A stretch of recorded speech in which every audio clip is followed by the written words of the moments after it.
నిర్మాతలకు film federation ultimatum ఇచ్చింది. రేపు మధ్యాహ్నం వరకు వెయిట్ చేస్తామని, ఆ తర్వాత ప్రభుత్వాన్ని ఆశ్రయిస్తామన్నారు ఫిల్మ్ ఫెడరేషన్ అధ్యక్షుడు అనిల్.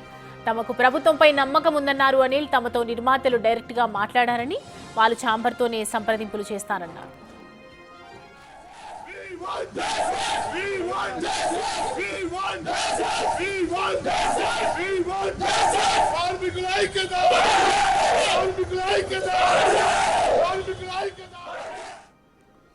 నిర్మాతలతో డైరెక్ట్గా ఎప్పుడు మాట్లాడారండి. నిర్మాతలు ఛాంబర్ వారు మాట్లాడతారు, ఛాంబర్ మాతో డైరెక్ట్గా మాట్లాడుతుంది తప్ప ఎప్పుడు నిర్మాతలతో ఏదైనా వారికి మాకు సమస్యల్లో ఏదైనా అర్థం కాకపోతే కనుక వాళ్ళకి ఏదైనా కంపెనీకి కనుక మాకు ఈ సమస్య ఉంది పలానా యూనియన్ గురించి అంటే అప్పుడు నిర్మాతలు మాత్రమే వస్తారు. కానీ అక్కడ కూడా ఛాంబర్లో వాళ్ళు కూర్చున్నా కానీ డైరెక్ట్గా ఛాంబర్ వాళ్ళే మాట్లాడతారు తప్ప మిగతా ఎవరు కూడా అక్కడ మాట్లాడరండి.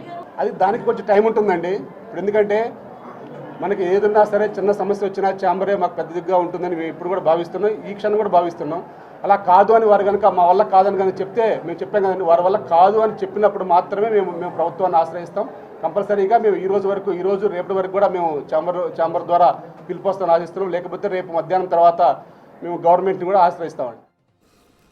దీనిపై కార్మికులు ఎలా రియాక్ట్ అవుతారు అనేది మోర్ డీటెయిల్స్ మా ప్రతినిధి సుజాత అందిస్తారు.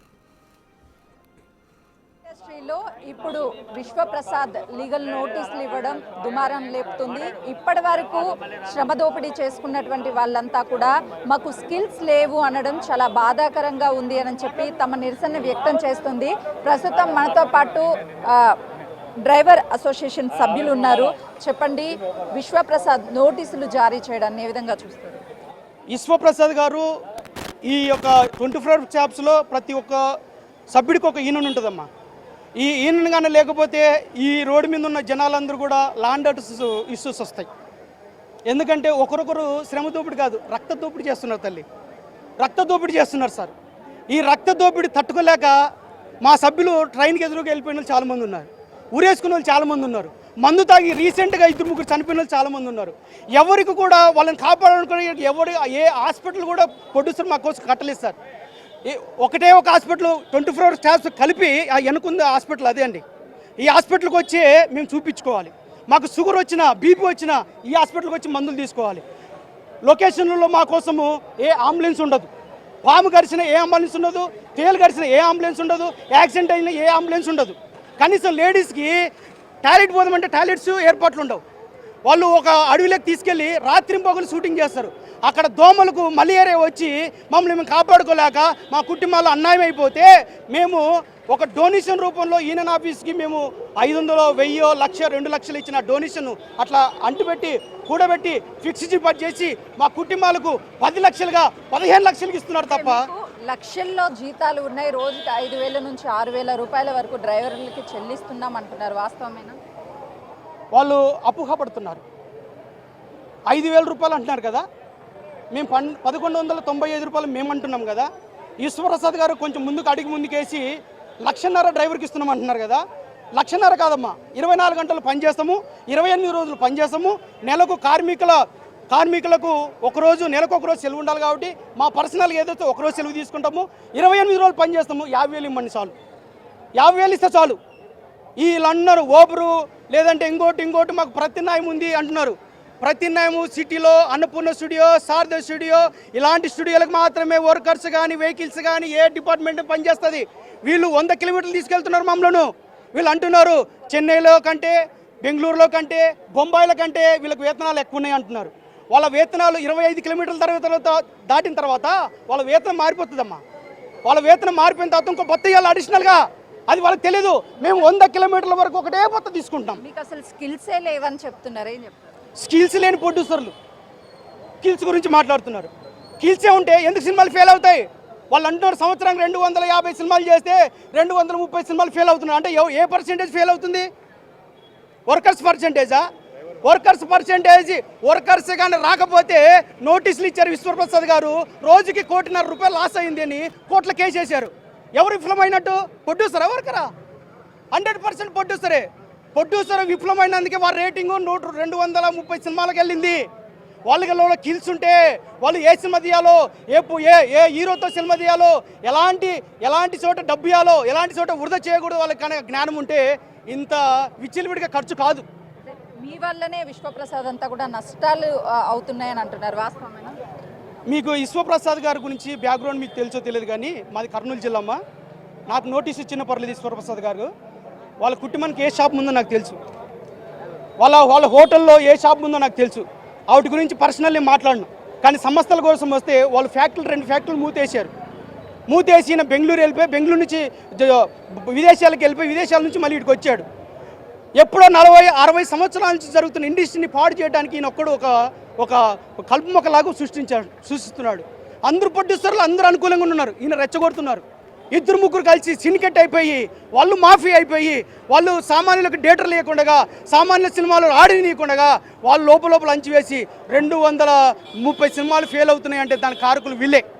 బయట నుంచి వర్కర్స్ని తెప్పించుకొని పని చేయించుకుంటామని అంటున్నారు, ఏం చెప్తారు మీరు? మా 24 క్యాబ్స్ లీడర్లు 72 మంది ఉన్నారు కాబట్టి ఈ 30,000 మంది కంట్రోల్లో ఉన్నారమ్మా. వాళ్ళు కానీ లేకపోతే వీళ్ళు విచ్చివిడిగా లాండ్ ఆర్డర్స్ యూస్ వస్తుంది. నేను ఇంత ముందుకే చెప్పాను కదా, లాండ్ ఆర్డర్ ఖచ్చితంగా యూస్ వస్తుంది. ఎందుకంటే ఒక ఆటో ఎక్కి దిగిపోతేప్పుడు వెంటనే డబ్బులు ఇవ్వాలి. డబ్బులు లేకపోతే వాళ్ళు ఊరుకుంటారా? ఎప్పుడైనా మీరు చరిత్ర ఉందే ఊరుకున్నట్టు? అది వాళ్ళ కష్టం. వాళ్ళు తప్పు చేసినా మేము అనట్లేదు, వాళ్ళ కష్టం అది. అలాగనే మేము కూడా డైలీ వేతనం మమ్మల్ని రోడ్డు మీద తీసుకొని వెళ్ళి మళ్ళీ రోడ్డు మీద దింపేస్తాం. వాళ్ళు దింపేసి అలాంటివి మాకు రోజు డబ్బులు ఇవ్వరు. రోజు అడిగితే రేపు ఊరు అంటారు, రేపు అడిగితే ఇంకో రేపు అంటారు, ఇంకో రేపు అడిగితే శనివారంకి ఒకసారి అంటారు, శనివారంకి ఒకసారి అడిగితే షెడ్యూల్ అంటారు, షెడ్యూల్కి ఒకసారి అడిగితే ఏమంటారు తెలుసా? నెక్స్ట్ షెడ్యూల్ స్టార్ట్ అయితే ఇస్తాం. స్టార్ట్ చేయరు. ఎన్నో సినిమాలు ఉన్నాయి, మూతేసుకున్నారు. కోట్ల రూపాయలు. మీరు కానీ ఒక్కొక్క యూనియన్కి వచ్చి మీరు కానీ అడగండి, చెక్కు బౌన్సులు అనేవి కట్టలుగా ఉంటాయి. ఒక గంపలు నిండిపోతే వీళ్ళ చెక్కులే. వాళ్ళ మీద చెక్కు బౌన్సులు వెళ్ళకనా ఆయన లీగల్ నోటీస్ పంపించాడు. వీళ్ళ చెక్కులు చాలా ఉన్నాయి, వీళ్ళ మీద అందరి మీద చెక్ బౌన్స్ చేస్తే అంత ఖాళీ అయిపోతుంది. మా తల్లి లాంటి ఒక చాంబర్ని మేము రోడ్డు మీద ఎలా జైలు పెట్టాలని కాదు, మా కార్మికుల పొట్ట కొట్టడం మాకు మేము చేసుకుంటే వాళ్ళ మీద కేసులు పెట్టట్లేదు. మీ కార్యాచరణ ఏంటి? వాళ్ళు 30% ఇవ్వాలన్నా కూడా 4 కండిషన్స్ పెట్టారు. మీరు నిరసనలు తెలియజేస్తారా, లేకపోతే ఇండివిజువాలిటీగా వెళ్ళి పనులు చేస్తారా? అమ్మా, ఇక్కడ వెళ్ళవలసింది మేము, చేయించుకోవాల్సింది వాళ్ళు. మా వాళ్ళు చాలా మేము ఇది స్ట్రైక్ చేయట్లేదు. మా యొక్క ఏదైతే మా హృదయంలో ఉన్నాయో, మా కడుపు కాలుతుందో అది మాత్రమే వినిపిస్తున్నాం. మా గొంతు వినిపిస్తున్నాం. మాకు అవకాశం వచ్చింది. మా లీడర్లు నిజంగా చెప్పాలంటే మా గొంతు నొక్కివేస్తారమ్మా. వాళ్ళు లేకపోతే ప్రొడ్యూసర్లు చాలా ఎక్కడికి వెళ్ళిపోతారు. మాకు ఎప్పుడో 3 సంవత్సరాలకు వస్తారు అవకాశం వస్తుంది ఒకటి సామాన్యమైన జనానికి అడ్చడానికి, మాట్లాడుకోవడానికి, మా బాధలు చెప్పుకోవడానికి వస్తుంది అనుకుంటున్నాం. వాళ్ళు మమ్మల్ని కానీ కట్టడి చేస్తే ఇంకొకలాగా ఉంటుంది తల్లి. అయితే ఇప్పుడు అంటున్నారు మీరు వెళ్తారా వెళ్ళరా అని. మేము అడుగుతున్నది 33%. ఇది యాక్చువల్గా గతంలో ఉండేది 33%ని కాస్త విభజిస్తూ 10%కి తీసుకొచ్చారు. సంవత్సరానికి ఒకసారి 10% పెంచుతామని 10% పెంచుతాం అనుకుంటా వాళ్ళే కాలయాపన చేసింది, వాళ్ళే టైం వేస్ట్ చేసింది. మేము 3-4 నెలల నుంచి వెనకబడుతుంటే వాళ్ళు జూను 31వ తారీఖు ఫైనల్ చేస్తామని, జూలై 31వ తారీఖు ఫైనల్ చేస్తామని, 1వ తారీఖు మీరే పెంచుకోండి అని మేము ఇంకా మీరు చెప్పాల్సిన అవసరం లేదని వాళ్ళు మాట దాటివేసి, మాట తిప్పివేసి, బోర్డులు తిప్పివేసి మమ్మల్ని వెరవేస్తున్నారు. కోట్ల రూపాయలు హీరోలు తీసుకున్నారని వాళ్ళ ఇంటెన్షను. వాళ్ళని అనలేక మమ్మల్ని వెరవేసి మాకు గొడవలు పెట్టి మమ్మల్ని విభజించి, హీరోల నుంచి మమ్మల్ని విభజించి, మా కార్మికుల నుంచి మమ్మల్ని విభజించి పాలించాలనుకుంటున్నారు. కానీ వాళ్ళు ఎన్ని సంవత్సరాలు సినిమా చేస్తారో, ఎంతకాలం సినిమా చేస్తారో వాళ్ళకి తెలియదు. కానీ మేము జీవితాంతం బ్రతికున్నంతకాలము ఈ ఇండస్ట్రీలో ఉంటున్నామమ్మ. మాకు ఇది తప్పదు. కానీ వాళ్ళు శాశ్వతంగా సినిమాలు తీస్తారో లేదో మాకు తెలీదు. చాలా మంది 10 సినిమాలు తీసిన వాళ్ళు లేరు. ఇప్పుడు ముఖంగా విశ్వప్రసాద్కి ఏమన్నా చెప్పాలనుకుంటున్నారు? ఏం చెప్తామమ్మా, ఆయన్నే మనసు మార్చుకోవాలి. ఆయన ఒకసారి ఆలోచన చేసుకోవాలి. ఇన్ని వేల మంది కార్మికుల పొట్టగొడుతున్నాడంటే, ఇన్ని కోట్ల మంది బాధపడుతున్నాడంటే దాని వెనక ఇక్కడ 30,000 మంది కుటుంబాలమ్మ. అంటే కోట్ల మంది ఉంటారు. ఈ కోట్ల మందికి వాళ్ళు పొట్టగొడుతున్నాడు. అది ఆలోచన చేసుకుంటే చాలు. ఇదిగమ్మా, బలహీనుని బలవంతుడు కొడితే బలవంతుని భగవంతుడు కొడతాడంట. బలహీన్ని బలవంతుడు కొడితే బలవంతుని భగవంతుడు కొడతాడంట. అక్కడ దాకా తెచ్చుకోకూడదు. ఇంతమంది శాపాలు అవసరం అమ్మ ఆయనకు. ఆయన ఒక్క ప్రాణి గాల్లో కలిసిపోతే అందరం చచ్చిపోతాం. దానికి ఇంతమంది పొట్టగొట్టడం అవసరం ఈశ్వరప్రసాద్ గారు? మీరు ఒకసారి ఆలోచన చేసుకోండి, పునరాలోచన చేసుకోండి. మీ మెంబర్స్లో కొత్త సభ్యులను చేర్చుకోవాలంటే మీకు ఎంత చెల్లించాలి? అది మా సెక్యూరిటీ కోసం.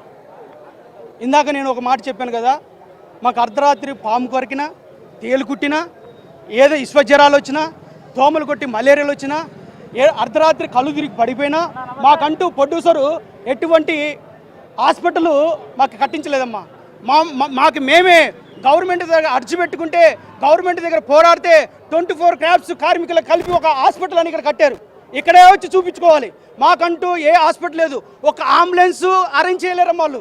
ఒక అంబులెన్స్, లేడీస్కి టాయిలెట్ అరేంజ్ చేయలేరు, మాకు సరైన ఫుడ్ అరేంజ్ చేయలేరు. అంత కరప్షనే. ఏమనంటే దండుకోవాలి, శ్రమ దోపిడీ దండుకోవాలి. మేము రోజుకు 18 గంటలు పనిచేస్తున్నాం అమ్మ. రోజుకు 18 గంటలు పనిచేస్తున్నాం. 16 నుంచి 18 గంటలు పనిచేస్తే ఇదే 1195 రూపాయలు. ఏ రంగంలో ఉందో మా మీడియా మిత్రులకు తెలుసు. ఏ రంగంలో రేట్లు ఉన్నాయో, ఏ రంగంలో ఎంతసేపు పని చేస్తారు, ఇంత శ్రమ దోపిడీ ఏ రంగంలో ఉంటుంది? ఏ రంగంలో ప్రపంచంలో ఒక కార్మికుడు వచ్చేసి 8 గంటలే పని చేయాలని ఉంది.